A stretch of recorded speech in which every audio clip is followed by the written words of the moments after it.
Bienvenidos al video del equipo 1, conformado por Esquivel Leonardo, Molina Seimi, Mosco Mónica y Quesada Berenice. Hoy les vamos a presentar el tema del suplemento para establecimientos dedicados a la venta y suministro de medicamentos de la FEUM. Empezaremos con el capítulo 4, clasificación de medicamentos y dispositivos médicos. Vamos a iniciar con el concepto de qué es un medicamento. Un medicamento es un insumo para la salud, es el más utilizado y tiene una gran variedad de productos fabricados por la industria farmacéutica. Tiene como funciones el atender o el participar en aquellas actividades terapéuticas, preventivas y rehabilitatorias. La clasificación de medicamentos se puede realizar de acuerdo a la Ley General de Salud, específicamente en el artículo 222 bis, 224 y 226, en conjunto con la Organización Mundial de la Salud. Tenemos 4 formas de clasificarla. La primera sería considerando la forma de preparación. Primeramente tenemos a los magistrales, que son aquellas preparaciones de fórmulas prescritas por un médico. Como segundo son los medicamentos oficinales, que están realizadas bajo la farmacopea de los Estados Unidos mexicanos. Y por último, las especialidades farmacéuticas, que estas ya son aquellas fórmulas autorizadas por la Secretaría de Salud en industria farmacéutica. Posteriormente podemos clasificarlas por la naturaleza. Los medicamentos pueden ser alopáticos, que se caracterizan por ser de origen natural o sintético. Tienen igual formas, sus funciones terapéuticas, preventivas y rehabilitatorias. Su presentación puede ser forma farmacéutica y cuentan con actividad farmacológica. En estas se pueden encontrar los medicamentos biotecnológicos. Tenemos como segundo apartado los medicamentos homeopáticos, que son de origen natural o sintético, tienen un efecto terapéutico preventivo, rehabilitatorio y están fabricados bajo la farmacopea homeopática de los Estados Unidos mexicanos. Por último están los medicamentos herbolarios, que son aquellos de origen vegetal o derivados. Se conforman por parte aérea o subterránea de plantas, extracto o tintura. Como tercer apartado para la clasificación podemos ver la venta y suministro al público. En primer lugar tenemos aquellos medicamentos que tienen venta con receta y requieren de un permiso de la Secretaría de Salud. Un ejemplo de esto sería la metadona. El segundo serían aquellos medicamentos de venta con receta que deberá retenerse la receta y necesitas realizar un registro en libros de control. Estos serían los estupefacientes o psicotrópicos, son medicamentos del grupo 1, 2 y 3. En tercer lugar, tercera clasificación, tenemos los medicamentos de venta con receta que pueden surtirse solo 3 veces y necesitan registrarse en libros de control. Estos serían como por ejemplo los psicotrópicos. Posteriormente tenemos los medicamentos de venta con receta y se surten en varias veces, dependiendo de cuánto lo indique el médico. Un ejemplo de estos serían, por ejemplo, el ibuprofeno. Seguimos con los medicamentos sin receta y venta dentro o fuera de farmacias, o los medicamentos sin receta y venta exclusivamente en farmacias. Por último, podemos clasificar los medicamentos con acción terapéutica, y aquí ya podemos ver más detalladamente sus apartados consultando el capítulo 4 de la FEUM, específicamente en la página 39 y 43.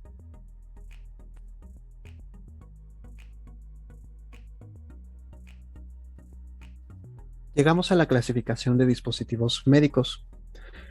Para poder comprender más este concepto, hay que saber que un dispositivo médico es todo aquel instrumento, aparato, utensilio, máquina, material o sustancia que sea empleado en seres humanos, ya sea de forma directa o indirecta, solo o en combinación. Los dispositivos médicos se dividen en dos grandes grupos. El primero es por el riesgo que representa y lo podemos encontrar en tres clases diferentes. La clase uno son aquellos insumos conocidos en la práctica médica y cuya eficacia y seguridad ya están comprobadas. También son aquellos que no se introducen en el organismo. La clase 2 son aquellos insumos conocidos en la práctica médica y que pueden tener variaciones en el material. Asimismo, se introducen en el organismo permaneciendo por menos de 30 días. Por último, tenemos a la clase 3, que son aquellos insumos nuevos o recientemente aceptados en la práctica médica. Por supuesto, estos se introducen en el organismo y permanecen en él por más de 30 días. También encontramos el segundo grupo, que es la división por categoría. Aquí podemos encontrar el equipo médico, que son aquellos aparatos, accesorios o instrumentos destinados a la atención médica. Encontramos a las prótesis, órtesis y ayudas funcionales, que son dispositivos destinados a sustituir o complementar una función, ya sea de un órgano o un tejido del cuerpo humano. Tenemos a los agentes de diagnóstico, que son insumos, incluyendo también los antígenos, anticuerpos, verificadores, calibradores y reactivos que se usen como auxiliar en los procedimientos científicos, clínicos o paraclínicos. Tenemos también a los insumos de uso odontológico, que como su nombre lo indica, son sustancias o materiales empleados para la atención de la salud dental. Tenemos los materiales quirúrgicos y de curación, que son aquellos dispositivos o materiales que pueden estar adicionados o no de antisépticos o germicidas.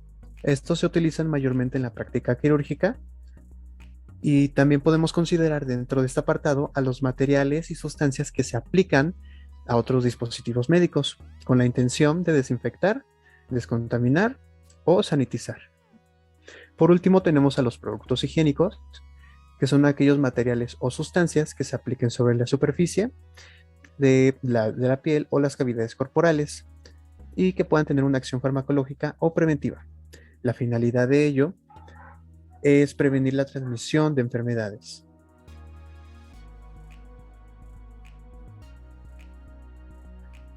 Por último, abordaremos el capítulo 10, el cual se constituye de manejo y almacenamiento de los insumos para la salud.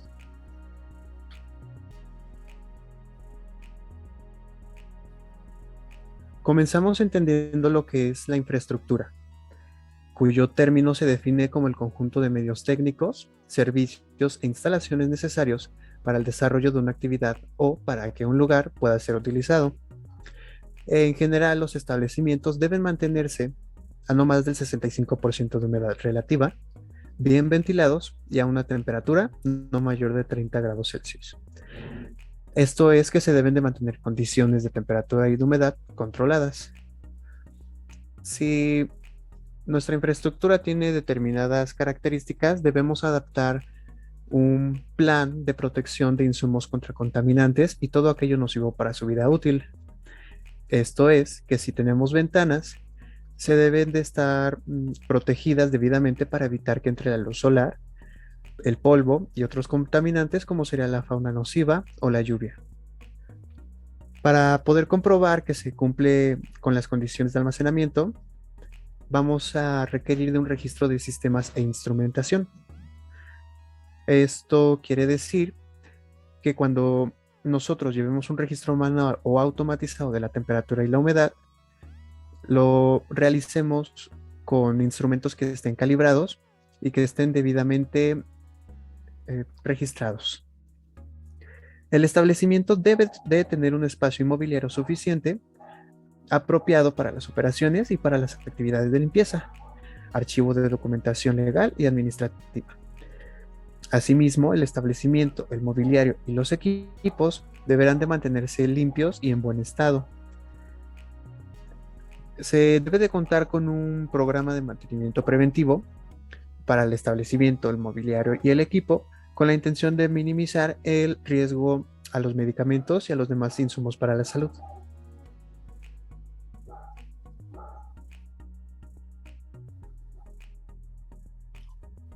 Bueno, el siguiente punto que trata el capítulo 10 habla de la conservación de los insumos para la salud. Y este establece dos puntos importantes. Primero, el orden de los insumos para la salud y como segundo punto, la refrigeración y la congelación de los mismos.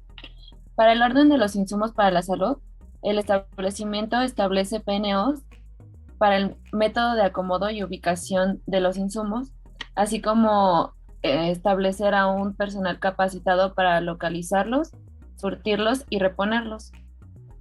Estas ubicaciones deben de tener un lugar específico para su conservación, clasificación legal y orden definido. Dentro de la refrigeración y la congelación se establecen diferentes puntos dentro de la farmacopea. El primero es que el lugar debe mantenerse limpio y ordenado. Este debe de utilizarse únicamente para los insumos para la salud y material refrigerante. Debe de contar con un termómetro y con el certificado o informe para monitorear la temperatura del interior, con calibración trazable o un patrón nacional o internacional. El refrigerador debe de mantener una temperatura controlada entre 2 y 8 grados Celsius y los insumos no deben congelarse, si estos no lo indican. Y para el congelador, este debe mantener una temperatura entre menos 25 y menos 10 grados Celsius. Para los insumos que lo requieran, así como se deben de congelar los geles refrigerantes que se necesiten. Debe cumplir con un programa de mantenimiento preventivo para evitar desviaciones en temperatura fuera del rango establecido y debe registrarse la temperatura del interior del refrigerador y la temperatura ambiente del establecimiento. Esto se debe de realizar 3 veces al día y se debe registrar la hora y la temperatura, y este registro debe mantenerse por lo menos 2 años. Cuando el equipo refrigerante cuente con puertas con compartimientos, aquí no se debe de almacenar ningún insumo y estas puertas deben mantenerse el menor tiempo posible abiertas para mantener la red de frío. Por último, establece que si el establecimiento no cuenta con una planta eléctrica de emergencia, este deberá de tener un PNO en el que se describan las medidas que se tomen en casos de contingencia. El PNO debe incluir las configuraciones de los contenedores isotérmicos, la cantidad y la ubicación de los geles congelados y refrigerados y del producto, así como el tiempo y la ruta de traslado a un lugar seguro. Dentro de las condiciones de manejo y almacenamiento tenemos las condiciones de conservación y transporte. En la conservación, pues se deben de cumplir las recomendaciones expresadas que se encuentran en la etiqueta del producto, y cuando un texto menciona una temperatura sin indicar las cifras, pues los términos generales tienen el significado siguiente, ya que pueden manejarse como temperaturas, no congelar o un lugar seco. ¿Qué significa cada temperatura? Cuando se dice que es una temperatura de congelación, esta debe mantenerse entre los menos 25 y menos 10 grados Celsius. Cuando es de refrigeración, debe estar entre 2 y 8 grados Celsius. Y cuando es una refrigeración controlada, esta debe permanecer entre 2 y 8 grados Celsius, pero se permiten excursiones a temperaturas entre 0 y 15 grados Celsius, además de que también pueden permitirse picos transitorios arriba de los 25 grados Celsius. Por otro lado, una temperatura fresca o fresco está entre los 8 y 15 grados Celsius. La temperatura ambiente, como su nombre lo indica, es la temperatura del lugar de trabajo, y la ambiente controlada debe estar entre los 20 y 25 grados. Esta permite excursiones entre 15 y 30 grados Celsius. En la etiqueta, en esta ocasión, se lee consérvese a no más de 25 grados Celsius. También está en la conservación indicada por no congelar, esta leyenda en la etiqueta del producto indica que pues no debe congelarse por el riesgo de ruptura del envase primario o también por el riesgo de una pérdida de potencia o una alteración en las características del producto. También se tiene la leyenda del lugar seco. En esta se especifica pues la humedad relativa, que no debe ser mayor del 40%, y se debe manejar una temperatura ambiente controlada. La siguiente.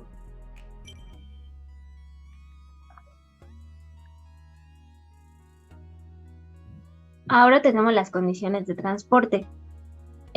Como primero tenemos que no se deben utilizar vehículos destinados a transportar plaguicidas u otras sustancias tóxicas. De hecho, el vehículo debe ser exclusivamente para transportar los insumos. Igualmente, los vehículos y contenedores deben estar construidos con materiales resistentes, lisos, impermeables y no tóxicos. Asimismo, pues el vehículo de transporte debe estar limpio y debe evitar la entrada y proliferación de plagas. Esto se asegura llevando un registro de las actividades de limpieza y mantenimiento de manera constante. En el caso de vehículos con cámara de refrigeración, se debe de controlar la temperatura con un instrumento con calibración trazable. La siguiente. En esta imagen tenemos el registro de las condiciones de temperatura y humedad relativa. Estas se deben de medir 3 veces al día como mínimo. Y bueno, se debe de firmar cada que se haga esta revisión por la persona que lo realizó. En este caso, el formato que se muestra en la imagen es para las condiciones de trabajo o bueno, las condiciones ambiente. La temperatura se debe de medir con un termómetro calibrado y la humedad con un higrómetro igualmente calibrado y certificado nacionalmente o internacionalmente. La siguiente. Bueno, este formato es exclusivamente para cuando se tiene un refrigerador en el cual se almacenan los insumos. En este pues se deben tomar las temperaturas y bueno, y se deben de registrar las horas de lectura. La siguiente. Bueno, ahora vamos a ver el último punto que marca el capítulo 10 de la farmacopea y se trata de la identificación de los insumos para la salud deteriorados. Aquí se indica que los establecimientos tienen la responsabilidad de evitar que se distribuyan, suministren, vendan o dispensen insumos de la salud que hayan sufrido alteraciones físicas. Los elementos que identifican los productos deteriorados son como el empaque decolorado. Este se puede deber al exceso de luz solar o artificial en el establecimiento, que el empaque esté manchado por rastros de humedad o enmohecimiento, ya que estos productos están expuestos a condiciones extremas de humedad, o que estén manchados por el contenido del envase primario, lo que indicaría fugas, derrames o rupturas en el envase. Que el empaque esté inflamado anormalmente, algún cambio de color en el envase o ruptura en el mismo, un cambio de color o apariencia observable a través del envase primario en sólidos orales, líquidos o semisólidos, que las tabletas estén rotas o pulverizadas en el blister, que las cápsulas o perlas rotas con evidencia de contenido estén dentro del blister, o que los líquidos transparentes con partículas anormales sean visibles.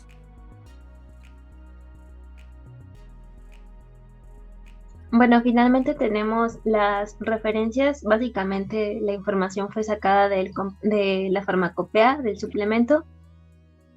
Y bueno, eso sería todo de nuestra parte. Les agradecemos muchísimo su atención.